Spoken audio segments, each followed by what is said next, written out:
Innovators, நான் தான் உங்கள் தானிகை. ஏஐ சிம்பிளாவும் ஸ்மார்ட்டாவும் யூஸ் பண்ணி உங்கள் வாழ்க்கை ஈஸியாக்கிறதுக்கு தயாரா? இந்த மாதிரி ஏஐ பேஸ்ட் பிராக்டிகல் கான்டென்ட் கற்றுக்கொள்ள சப்ஸ்கிரைப் பண்ணுங்க. வணக்கம். ஏஐ இந்த 2 எழுத்தை இப்போ எங்க பார்த்தாலும் கேட்குறோம் இல்லையா? ஆர்டிஃபிஷியல் இன்டெலிஜென்ஸ், அதாவது செயற்கை நுண்ணறிவு. ஆனா உண்மையில அது என்ன? இந்த டெக்னாலஜியை பார்த்து பயப்படணுமா, இல்ல இத ஒரு கருவியா பயன்படுத்தி நம்ம வாழ்க்கையை இன்னும் சூப்பரா மாத்திக்கலாமா? வாங்க, அடுத்த சில நிமிஷத்துல இத ரொம்ப சிம்பிளா புரிஞ்சுக்கலாம். நாம என்னெல்லாம் பார்க்க போறோம்னா, முதல்ல நமக்கு தெரியாமலே ஏஐ நம்ம வாழ்க்கையில எங்கெல்லாம் இருக்குன்னு பார்க்க போறோம். அப்புறம் அது என்ன, அது எப்படி வேலை செய்யுதுன்னு புரிஞ்சுக்கலாம். அதுக்கப்புறம் அதுல இருக்கிற முக்கியமான வகைகள், அதனால நமக்கு என்ன நன்மை, என்ன ஆபத்துன்னு அலசி ஆராய்ஞ்சிட்டு, கடைசியா இந்த ஏஐ உலகத்துல நம்மளோட எதிர்காலம் எப்படி இருக்கும்னு பார்க்க போறோம். சரி, முதல் பகுதிக்குள்ள போலாம். ஏஐ உங்களை சுற்றி. செயற்கை நுண்ணறிவுங்கிறது ஏதோ எதிர்காலத்துல வரப்போற டெக்னாலஜின்னு நீங்க நினைச்சிட்டு இருந்தீங்கன்னா உங்களுக்கு ஒரு பெரிய சர்ப்ரைஸ் காத்திருக்கு. அது எப்படி உங்களுக்கே தெரியாம உங்க டெய்லி லைஃப்ல ஒரு பார்ட்டா இருக்குன்னு இப்ப பார்க்கலாம். உங்ககிட்ட ஒரு கேள்வி. நீங்க தினமும் ஏஐ யூஸ் பண்றீங்கன்னு சொன்னா நம்புவீங்களா? நான்லாம் எங்க யூஸ் பண்றேன்னு யோசிக்கிறீங்களா? ஆனா உண்மை என்னன்னா, நீங்க நினைச்சு பார்க்காத பல இடங்கள்ல அது ஒளிஞ்சிருக்கு. இங்க பாருங்களேன், நீங்க டிராஃபிக்ல மாட்டிக்காம போக கூகுள் மேப்ஸ் உதவுது இல்லையா? அது ஏஐ தான். நைட்டு போர் அடிச்சா ஓடிடில என்ன படம் பார்க்கலான்னு அதுவே சொல்லுமே, அதுவும் ஏஐ தான். ஆன்லைன்ல ஷாப்பிங் பண்ணும்போது உங்களுக்கு பிடிச்ச மாதிரி பொருட்களை வரிசையா காட்டுமே. உங்க போனை உங்க முகத்தை வச்சு திறக்கிற ஃபேஸ் அன்லாக், ஏன் உங்க பேங்க் அக்கவுண்ட்டை பாதுகாக்கிற சிஸ்டம் வரைக்கும் எல்லாமே ஏஐ தான். அது ஏற்கனவே நம்மள சுத்தி எல்லா இடத்துலயும் இருக்கு. இவ்ளோ இடத்துல நம்மள சுத்தி ஏஐ இருக்குன்னா, அப்போ அது நிஜத்துல என்னதான் பண்ணுது? ஒரு மிஷினால எப்படி இவ்ளோ ஸ்மார்ட்டா இருக்க முடியுது? வாங்க, அதோட சீக்ரெட் உடைச்சு பார்க்கலாம். ரொம்ப சிம்பிளா சொல்லணும்னா, ஒரு கம்ப்யூட்டருக்கு மனுஷங்க மாதிரி யோசிக்க, கத்துக்க, முடிவெடுக்க நாம சொல்லிக் கொடுக்கறது தான் ஏஐ. நம்ம மூளைய காப்பி பண்ணி ஒரு மிஷின்குள்ள வைக்கிற மாதிரி ஒரு முயற்சி தான் வச்சுக்கோங்களேன். இதுதான் அதோட அடிப்படை ஐடியா. அப்போ ஒரு ஏஐ என்னதான் பண்ணுது? அதுக்கு 3 வேலை தான். முதல்ல அதுக்கு கிடைக்கிற எல்லா தகவலையும் எடுத்துக்கும். ரெண்டாவதா, அந்த லட்சக்கணக்கான தகவல்களுக்குள்ள இருக்கிற தொடர்புகளை, அதாவது பேட்டர்ன்ஸை கண்டுபிடிக்கும். கடைசியா அந்த பேட்டர்ன்ஸை வச்சு ஒரு முடிவுக்கு வரும், இல்லனா ஒரு கணிப்பு சொல்லும். உதாரணத்துக்கு, 1 கோடி பூனை போட்டோவை அதுகிட்ட காட்டினா பூனைனா இப்படிதான் இருக்கும், ஆனா அது ஒரு பேட்டர்னை கத்துக்கும். சரி, ஒரு ஏஐ எப்படி இதெல்லாம் கத்துக்குது? இதுக்கும் 3 ஸ்டெப்ஸ் இருக்கு. 1, டேட்டா. இதுக்கு சாப்பாடு மாதிரி டெக்ஸ்ட், இமேஜ், வீடியோன்னு கோடிக்கணக்கான தகவலை வாரி வாரி கொடுப்போம். 2வது, ஆல்கோரிதம்ஸ். இதுதான் அதோட மூளை. சில கணக்கு விதிகளை வச்சு அந்த டேட்டாவை அலசி ஆராயும். 3வது, ட்ரெய்னிங். அந்த டேட்டால இருக்கிற கோடிக்கணக்கான உதாரணங்களை திரும்ப திரும்ப பார்த்து பிராக்டிஸ் பண்ணி அதுவா கத்துக்கிட்டே இருக்கும். அவ்வளோதான் விஷயம். ஏஐ புரிஞ்சிக்க இந்த ஒரு வரியை மட்டும் மனசுல வச்சுக்கோங்க போதும். ஏஐ ஒரு கணிப்பு இயந்திரம், அதாவது ஒரு ப்ரெடிக்ஷன் மிஷின். அடுத்து என்ன நடக்கும், உங்களுக்கு எந்த பாட்டு பிடிக்கும், இந்த கேள்விக்கு என்ன பதில் வரும்னு கணிக்கிறது தான் அதோட முக்கியமான வேலையே.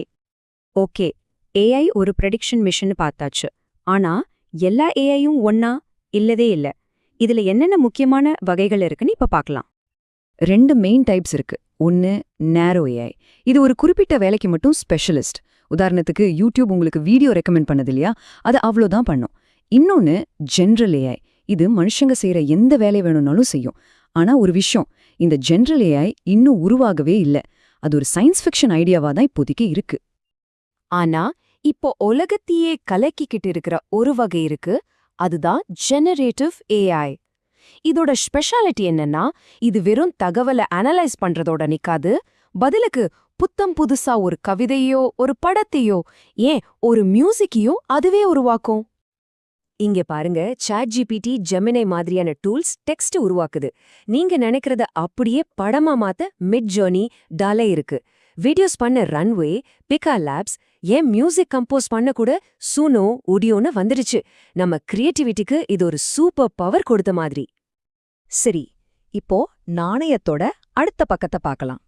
ஏஐனால வரப்போற நல்ல விஷயங்கள் என்ன, அதே சமயம் நம்ம கவனமா இருக்க வேண்டிய ஆபத்துக்கள் என்னன்னு இப்ப பேசுவோம். ஏஐ பல துறைகளோட தலை எழுத்தையே மாத்த போகுது. முக்கியமா education, health care, software development, marketing, finance, இந்த துறைகள்ல மிகப்பெரிய தாக்கத்தை நம்ம பார்க்க போறோம். சில எக்ஸ்பர்ட்ஸ் என்ன சொல்றாங்கன்னா, உற்பத்தி திறன் 3 to 10 மடங்கு வரைக்கும் கூட அதிகமாகலாம்னு சொல்றாங்க.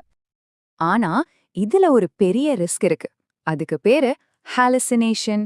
அப்படின்னா என்னன்னா, ஏஐ ஒரு தப்பான தகவலை அதுதான் 100க்கு 100 உண்மைங்கிற மாதிரி ரொம்ப நம்பிக்கையா சொல்லும். இத நாம ரொம்ப கவனமா ஹேண்டில் பண்ணணும். அது மட்டும் இல்ல, இன்னும் சில ஆபத்துகளும் இருக்கு. நம்ம பர்சனல் டேட்டா தவறா பயன்படுத்தப்படலாம். அது பிரைவசி ரிஸ்க்.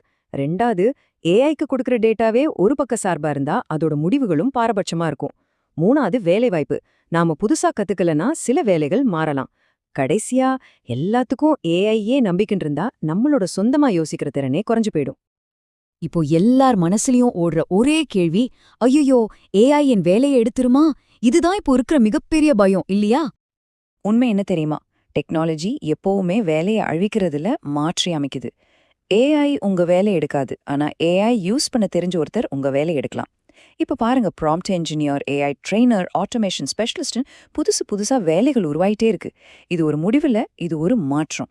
இந்த மாற்றத்துக்கு நாம தயாரா இருக்கணும். அவ்வளவுதான். சரி, ஏஐ பத்தி இவ்ளோ தெரிஞ்சுக்கிட்டோம். இப்போ ரொம்ப முக்கியமான கட்டத்துக்கு வந்திருக்கோம். நாம என்ன பண்ணணும்? ஏஐயோட நம்ம எதிர்காலத்தை எப்படி சூப்பரா அமைச்சுக்கலாம்? வாங்க, அதுக்கு சில சிம்பிள் வழிகளை பார்க்கலாம். நீங்க இன்னைக்கே யூஸ் பண்ண ஆரம்பிக்கிறதுக்கு சில சூப்பரான ஏஐ டூல்ஸ் இருக்கு. ஏதாவது எழுதணுமா? சாட் ஜிபிடி இல்லனா ஜெமினா யூஸ் பண்ணுங்க. டிசைன் பண்ண கேன்வா ஏஐ இருக்கு. வீடியோ எடிட் பண்ண கேப்கட் ஏஐ, உங்க வேலைகளை பிளான் பண்ண நோஷன் ஏஐ, இப்படி நிறைய இருக்கு. இதுல ஏதாவது ஒண்ணு இன்னைக்கே ட்ரை பண்ணி பாருங்க. இதெல்லாம் கத்துக்க ரொம்ப கஷ்டமோ நினைக்காதீங்க. ஒரு நாளைக்கு ஜஸ்ட் ஒரு 20 நிமிஷம் ஒதுக்குனா போதும். இந்த புது டெக்னாலஜில நீங்க மாஸ்டர் ஆகிடலாம்.